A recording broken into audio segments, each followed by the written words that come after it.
Something we're going to do throughout the NFL season, the good, the bad, and the maybe.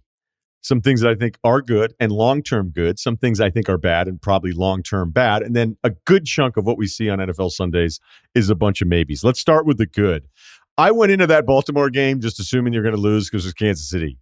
Mahomes hadn't lost Lamar. Mahomes, I don't think had lost in September. He hadn't thrown a pick in September. So like clockwork, you knew a pick was coming once they put that graphic up there. His September numbers are nuts. It was kind of like the Herbert red zone numbers where his career touchdowns versus 0 interceptions in the red zone. As soon as they put that graphic up in the Dallas game, you're like, oh, here comes the red zone pick. Nice win for Dallas, although the controversy towards the end. But this was, as I was taking my notes and I was crafting my thoughts on the outcome here, I kind of was crafting it as like, you know what, I respect the hell out of Baltimore's organization. They've got all these guys on IR. They've got this shuffling at offensive line.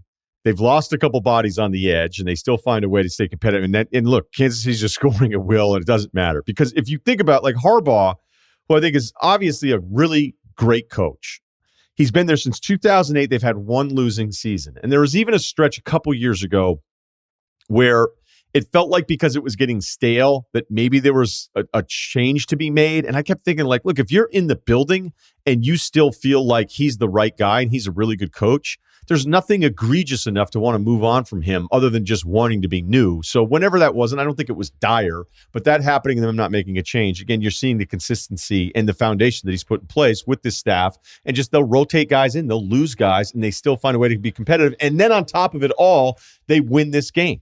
And after losing the first week against the Raiders in a really strange game where you're like, wait, is this good or is this just bad and it's entertaining as hell? I think it was the latter. This is perhaps a regular season win that you build something on here, and at least for Lamar to be able to say, hey, I finally got Mahomes. A couple other things from this game. The D-line from Kansas City got worked throughout. We'll get to them. There's a bad section, remember. The fourth down video that I kind of jokingly tweeted out after everybody else did, I was thinking about doing a different caption, but I couldn't really think of anything. Be like, no, it's not that succession's getting slower. It's that you don't understand it. Anyway, it's that the fourth down deal, is anybody watching any football? Everybody's going for it on fourth down because it's cool now. And my point with it wasn't that it wasn't uncool to go for it on fourth down. It's that if you're not built to get it on fourth down, stop doing it. Stop doing it in your own territory. Tennessee had a moment where it feels like they go for it all the time. They didn't, then they missed the kick, then they went for it, and then they didn't get it, and then they tied it because they didn't go for two. When Tennessee's always like, now they're just going to go for it. They're just going to go for it all the time. There's a lot of teams going for it on fourth down, and we're not sure yet. Hey, you can go for two. Are you good at it, though? You can go for it on fourth down, but have you been winning in the trenches all day long, or are you just going for it now because of what the book says? And Baltimore has been talked about as one of these franchises that's like, no, they have it all mapped out ahead of time and all these different things. Dude, they were going for it on fourth down no matter what. Harbaugh even told Burt Breer in the Monday Morning Quarterback last night and then into this morning, he goes, look, when we went into third down, we knew we had two plays here because at that point, Kansas City was going to get the ball back if you punt it. And to get the ball back and only need to get a field goal to win that game, you like Mahomes and the Chiefs' chances in that spot. So the video was fun. I still think in the aftermath of all the access that we're getting in some of these other sports, the NFL needs to find a way, if they want to step it up, which feels like a stale Hard Knocks.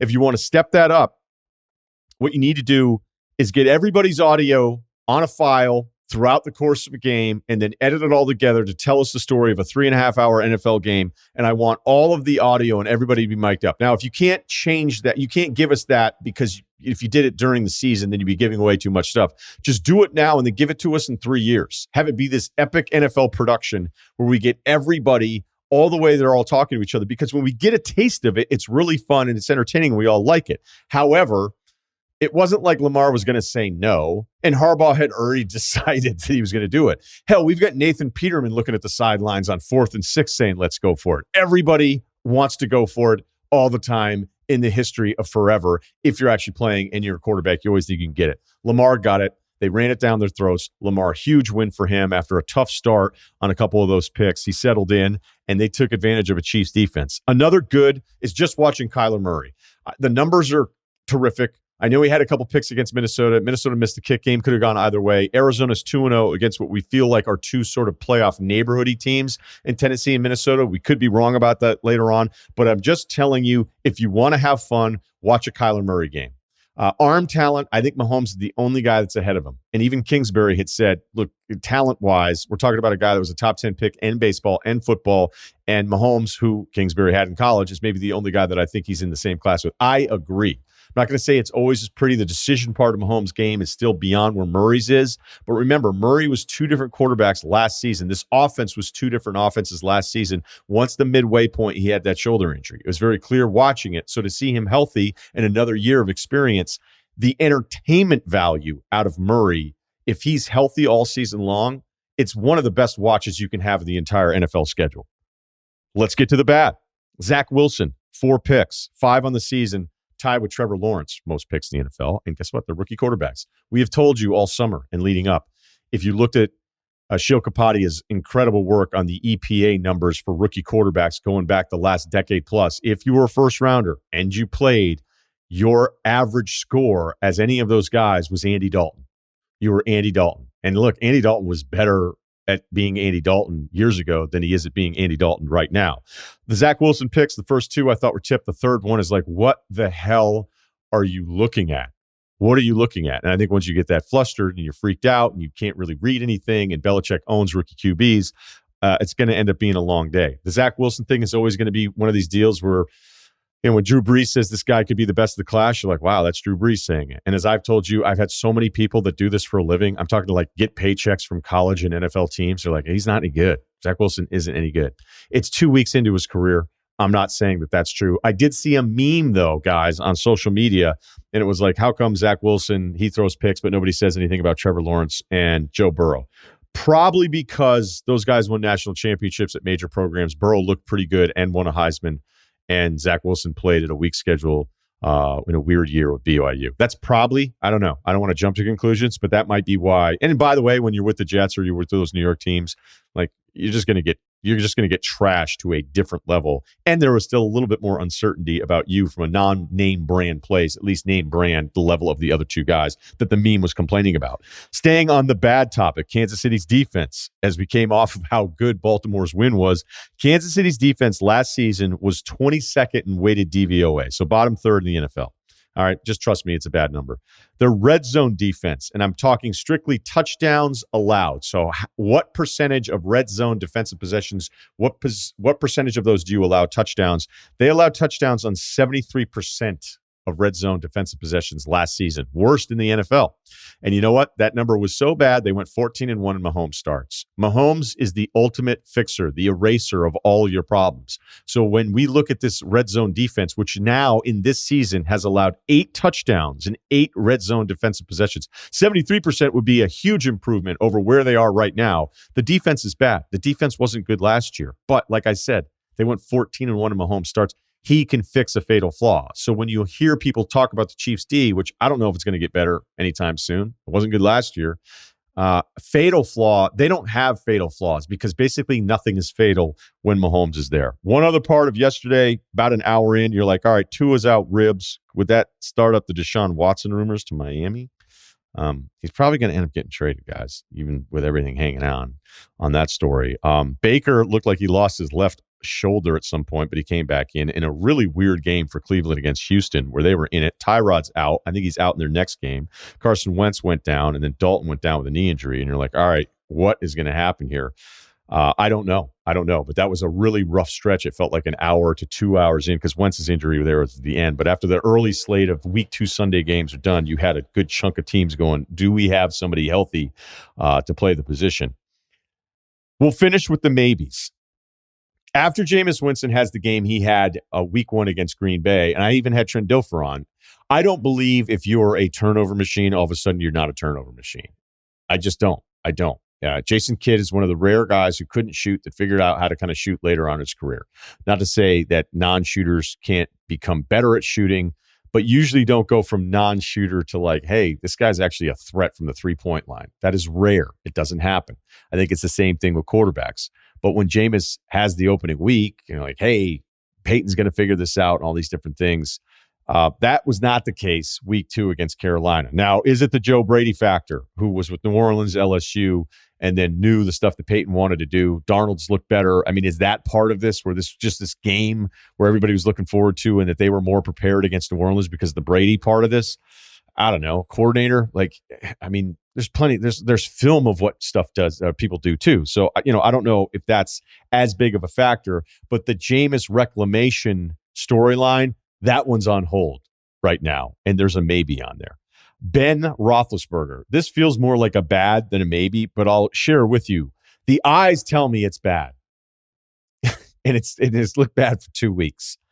I went to some of the next gen stats, some of my favorites, where it's like yards plus or minus the sticks, right? So how often are you throwing short of the sticks or beyond the sticks of the first down marker? And I thought, well, Roethlisberger's got to be one of the worst in that category, right? Because when I saw, especially yesterday in that Raiders home loss, I'm going, yeah, I don't know, man. Like, everything seems to be a 4-yard kind of forward handoff, and you do the rest of the stuff. And Pittsburgh can't run the football, by the way, either. I think they're 30th in yards per carry right now. Roethlisberger's QBR is 26, but back to these other next-gen stats, because as I sifted through it, I was like, man, Roethlisberger isn't as bad in these as I thought, whether it's yards to stick or the intended air yards, which is just straight up like how long was the ball vertical from the line of scrimmage in the air, because all my favorites are at the top, meaning the bottom of these categories. Throwing to the sticks, who's throwing short of it? It's all my guys, Dalton, Cousins, Jimmy G. Roethlisberger's numbers surprisingly weren't that bad. But I'd imagine my eyes, or the numbers, will catch up to my eyes in this one, because it's a continuation of what we saw last year. That great defense. Again, they lost Watt in this game. They lost Hayden. Nice win by the Raiders. But they don't have the defensive depth. They can't run the football. And some of the Roethlisberger stuff, even though the numbers ended up not being as bad as I thought they'd be when I sorted them this morning, I think they're going to get worse. Let's finish with numbers. How fast is this at this point? It's 13 minutes? Jesus fucking Christ.